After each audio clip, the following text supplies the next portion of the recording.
This is WKYT This Morning. Good morning. Welcome into you today. I'm Rebecca Smith. I'm Bill Bryant. Kentucky Morning Start here on WKYT, and it is Wednesday, February 10th. Now at 6 a.m., the Kentucky Wildcats kept the Georgia Bulldogs on a tight leash, holding them to a season low for a UK opponent. A fight between two teenagers is caught on video. The reason one of the teen's parents is now facing charges. Staying warm when temperatures bottom out. How you can help people stay safe. Yeah, you're going to have to stay warm this morning. It is bitterly cold outside. You got the snow flying around once again. Look at these wind chill temperatures sitting in the teens and even single digits across the region. We're going to get into the Arctic chill, talk about that, and even some breaks in the snow coming up. And the news is the weather this morning. Yes, it is. And in addition to keeping people safe, animals as well may want to get those guys Very inside. important, right. And girls. Another round of snow, another round of school closings. We're on top of more than 100 closings and delays on WKYT.com this morning. Those also at the bottom of your screen. That includes some districts in central Kentucky. There is no school today in Madison County, as well as Jessamine and Scott counties also closed. Now there is school in Fayette County today. This morning the focus of the weather is shifting to the cold. WKYT's Michelle Chamberlain is live in Lexington now with a look at how some are working to make sure that everyone has somewhere warm to stay. Good morning, Michelle. Good morning. Yeah, it is bitterly cold out here. As your kids get ready for school in the morning, just know that it is cold. And with these cold temperatures comes the concern for the homeless here in Lexington. Compassionate Caravan was out last night doing what they could to protect the homeless in our community. All you have to do is call the tip line if you see someone out there who is cold, and the Compassionate Caravan will go pick them up and bring them here to the community inn on Winchester Road. Jenny Ramsey, who's the organizer of the caravan, says she has received more than 1,700 phone calls from the public, and she's just appreciative of the people who are watching out for the homeless community. She says more than ever she has seen more older and people with disabilities who need help this year. To see men and women in their 60s and 70s on the streets is heartbreaking. This is the United States of America, and you know, we don't want our elderly who should be revered to be left out in the cold. .com. Live in Lexington, Michelle Chamberlain, WKYT. All right, and you can track the snow along with the latest traffic with the WKYT Weather Plus Traffic app. It's easy to do. You can download it for free in the app or Google Play stores. New this morning, Lexington police say a man held two people at gunpoint while he sexually abused one of them. Vincente Juarez is charged with kidnapping, sodomy, sexual abuse, and terroristic threatening. Police say he threatened to kill two victims while committing sexual abuse. He will be arraigned this afternoon. It is our most clicked on story on WKYT.com this morning. A Wayne County couple facing charges after a fight between teenagers. Derek and Katara Dobbs are both charged with unlawful transaction with a minor and wanton endangerment. Derek is also charged with assault. Last week, deputies say the couple encouraged Derek's 14-year-old daughter to fight a 16-year-old and even drove her to a parking lot for the fight. They also say he kicked the 16-year-old during the fight. The 16-year-old's mother says the other girl had bullied her. The girl proceeded to hit my daughter, being coached by her father. That mother says her daughter suffered some serious injuries in the fight. Well, a new report about the future of Lexington's City Hall went before a divided Urban County Council. The discussion got pretty heated at times, especially when it came to the topic of the Centerpoint project, whether City Hall should go there. WKYT's Mark Barber is live now to explain why some council members are upset over all this. Good morning, Mark. Good morning, Bill. The debate over the polarizing development that has left this large, gaping hole here in the center of downtown is now centering around whether the new City Hall building should be built here and whether that would be good use of taxpayer dollars. The city commissioned a study that cost nearly $200,000 to check and see what their options are for consolidating their three government buildings into one new City Hall. The consultant's report was made public yesterday afternoon, and that has led to quite a heated debate. Consultants found the top three locations for the new City Hall would be the Convention Center, the Downtown Transit Center, and Centerpoint. While several issues still need to be addressed with the project, consultants recommended that the city start negotiating with Centerpoint's developers. Council members who are worried that the report could hurt negotiations with landowners questioned whether the findings should have been released in that public meeting or held for a closed-door session. Others asked why the city spent nearly a couple $100,000 on a report that just provided common-sense answers that they say they already knew. On the other side of the debate, consultants say building the new city hall here would lead to some major economic developments in the downtown core. Of course, the debate over where the new city hall should be built is far from over. As always, we will stay on top of the story for you, bringing you the latest here on WKYT and on our website, WKYT.com. Live in Lexington, Mark Barber, WKYT. Thank you, Mark. New on WKYT this morning, a man already in jail in Russell County is facing new charges in Lexington. Police charged Alfonso Perez with burglary. In September, the victim says two people knocked in his back door of his home. Surveillance video shows one of them had a gun. The victim says his wife was home at the time. Police say it was Perez and a 16-year-old who were caught on camera. The time is 6 minutes after 6 on WKYT this morning, and once again it looks like Kentucky has found the key to winning. It's good timing for that. The Wildcats made it look easy in their blowout win against the Georgia Bulldogs last night in Rupp Arena. The Cats were led by outstanding guard play. Kentucky wins it big, 82-48. The Bulldogs shot just 22% from the field. Good defense. WKYT's Brian Milam will have more on UK's big win coming up at 6:30. Snow showers continue this morning, too. We're going to see some problems out of this. This is some light snow in terms of how much is actually on the ground, but you're going to get some heavy downpours here and there. Hyman, Pippa passes and then work your way back toward the west. That's where you're seeing some of that snow across 62. Anderson County, Lawrenceburg, you didn't get the brunt of this. It actually stayed just to the south of you, and it will stay to the south of you. You work your way until Salvisa. You're next in line. If you work your way across 127, that's an area that's going to be with that snow cover on it, along with the Bluegrass Parkway. BG Parkway, the road crews will have to get that out there within the hour because this is going to put down about a coating to maybe even an inch of snow.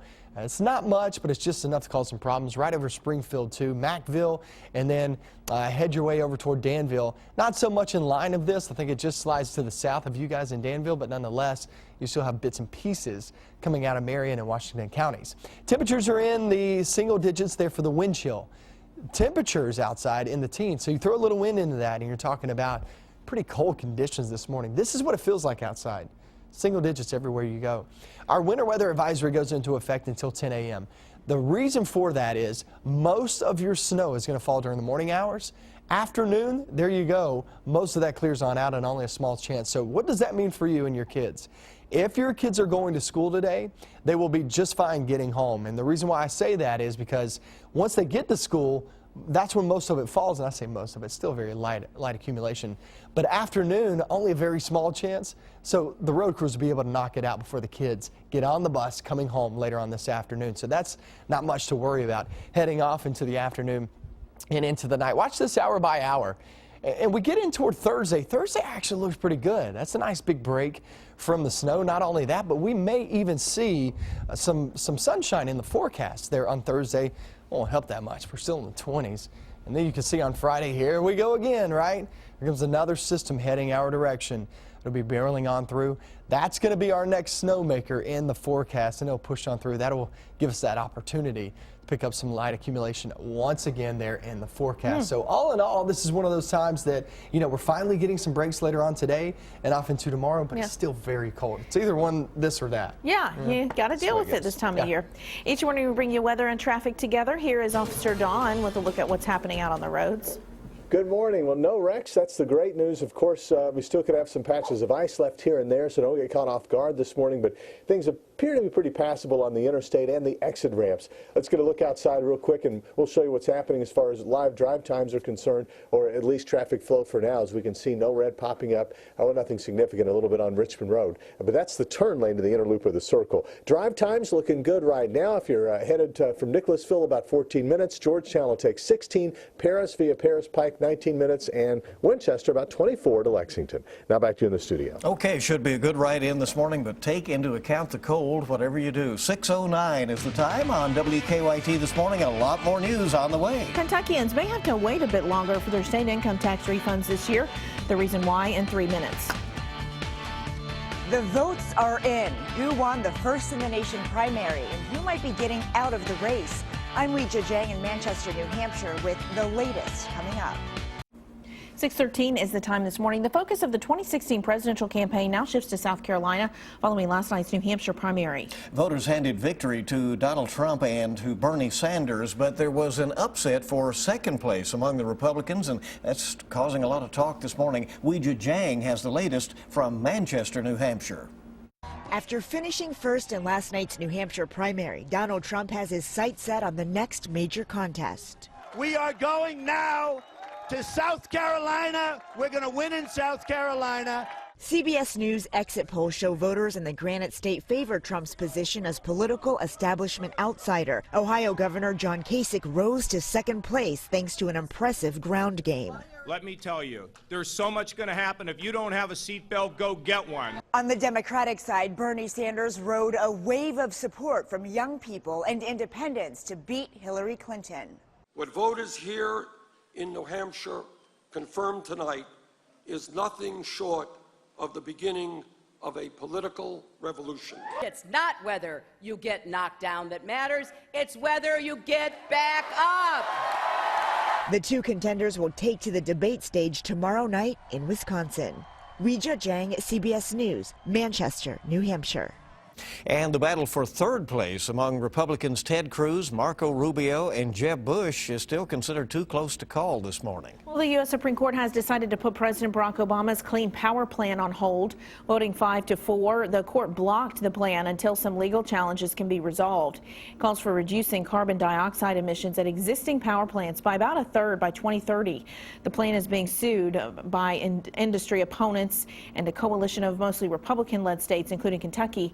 Senate Majority Leader Mitch McConnell of Kentucky said he applauds the decision.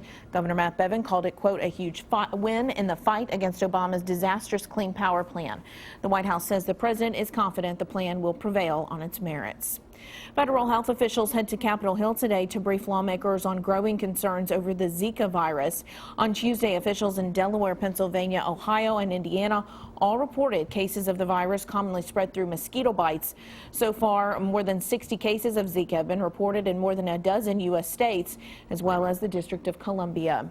Kentuckians may have to wait a little bit longer for their state income tax refunds this year. The Kentucky Department of Revenue says it may take longer to process refunds because of enhanced security features and fraud analysis tools. The agency says refunds may take up to 21 days longer for electronic filers if their return is error-free. The time is 6:16 here on WKYT this morning, and after poor holiday sales, Sears says it is now planning to accelerate the closing of at least 50 of what it calls its most unprofitable stores. Sears, which also owns Kmart, has been struggling in recent years amid growing competition from other department stores and online options such as Amazon. You'll remember the Sears store in Lexington closed a couple of years ago. IKEA is recalling 2 ceiling lamps after hundreds of reports of them falling. The recall includes the high-buy lamp and the lock ceiling lamp. IKEA says it has received 11 reports of injuries because of the falling lamps. The retaining clip can break, causing the glass shade to fall. IKEA is urging customers to return the lamps for a full refund. Millennial men really want to spoil their sweetheart, it turns out. Nerd Wallet surveyed thousands of Americans about Valentine's Day, and on average, people who are celebrating plan to spend about $180. And millennial men will shell out a lot more than that. They'll spend about $370 to treat their loved ones to gifts, events, travel, and meals. Really do it up right, it sounds like. The millennials. You know what? They're getting the right idea, right? Yeah, there you go. That's it. WKYT this morning is just getting started. A teenager was forced to jump from a second-floor window when her home went up in flames. Now her family putting out a warning about what caused the fire. Got teens outside this morning, wind chills there in the single digits, scattered snow showers. It is a wintry day, but let me tell you this, afternoon off into the next day, now we're talking about some mainly dry conditions. We'll get into that forecast coming up. Good morning. It's 6:21 on WKYT on your Wednesday morning. Yeah, just into our newsroom, 4 people were taken to the hospital after a fire at a Knox County home. And that breaking news alert trending right now. We're just getting additional details in. The scene is on C Mills Road, and that is off Kentucky 11. It is north of Barberville. Dispatchers say 2 adults and 2 children have been taken to the hospital for smoke inhalation. We're making lots of calls now. We will have updates throughout the morning, again on this fire with the potential injuries in Knox County. Tensions escalated during a work session debate regarding Lexington's plans for a new city hall. At the heart of the discussion, the Centerpoint project. Council members argued the topic after consultants said several issues needed to be addressed before the city hall could be located at Centerpoint. Well, meteorologist Micah Harris tracking more snow and very cold weather on this WKYT First Alert Severe Weather Day. What is this, about the 4th consecutive day that we've actually heard that? Tracking snow, light snow, very cold temperatures. It's just going to continue to go on and on and on all the way through next week. We have a big system next week. We'll talk about that in just a few minutes. Defender Radar Network showing the best opportunity of picking up some snow to the southeast and then back toward the west. There's a little band that's rolling through Anderson County heading over toward, the BG Parkway and also making your way into Washington and Mercer counties. Those are areas that could get a coating to about an inch of snow. Got to take it easy out there. Back roads, neighborhoods, because of temperatures like these. Yeah, we've had some snow overnight and early this morning, and that's where you can see that covering. I have checked some sky cams across town, and most of the sky cams are showing the main roads. You can see the dark pavement. So there's some good news for us. Mostly during the morning, though, is when we'll see that snow. That means afternoon. If the kids are able to get to school, they'll be fine coming back home. Trust me on that, because afternoon is actually the time that that snow kind of withers away. And we'll take a break for tomorrow, but that bitter cold just kind of sticks with us. Those wind chills are in the single digits this morning. We'll do that again tomorrow morning. And then off Sunday into Monday. It's really Sunday late night off into Monday. Mainly the bulk of it comes during Monday. We're looking at a very interesting setup. This is a setup coming in from the south. We talk about it all the time. That grabs all that moisture. That's where you get those big snows. But you know what? This is one that could, if it moves 50 miles north, we'll have some rain involved. So there's a lot going on with that, and I'll break that down in your forecast coming up. Okay. Interesting is an interesting word this time of year. Yeah. One word to use. It is. All right, the time this morning is 6:23. You know, a lot of us just trying to master a selfie stick is hard enough, but this guy, this skier, he's really upped his game when it comes to capturing his own skills on camera. Check out the signature slow motion swirl shot. This Swiss skier did this with an iPhone, a tether, and lots of practice. As difficult as it looks, he says it took him nearly 2 years to perfect the move. All right. But he did a good job. He's a good skier, obviously. 2 years. That's dedication. Yeah, slicing through the snow. The Utah Red Cross plans to honor a red kangaroo that works as a therapy animal. He's cute, too. Charlie is one of about a dozen therapy animals at a Salt Lake City veterans home. The marsupial weighs 30 pounds, but he's expected to grow rather quickly now and reach about 5 feet. He'll weigh about 125 pounds. Unfortunately, that means he won't be able to stay at the veterans home for much longer. But while he is there, he is getting special treatment, and he means a lot to them, obviously, right? Oh, yeah, and he's wearing diapers, which just makes it even cuter. Yeah. All right. Great little cute kangaroo this morning. Animals are great, aren't they? Yeah. Okay. Good to have you with us. 6:25 in the morning on WKYT. Coming up, find out why an Estill County restaurant is voluntarily closing amid a salmonella outbreak. And tonight's Powerball jackpot, $157 million. Friday night's Mega Millions jackpot, $87 million. Kentucky Morning starts with WKYT. We're coming right back.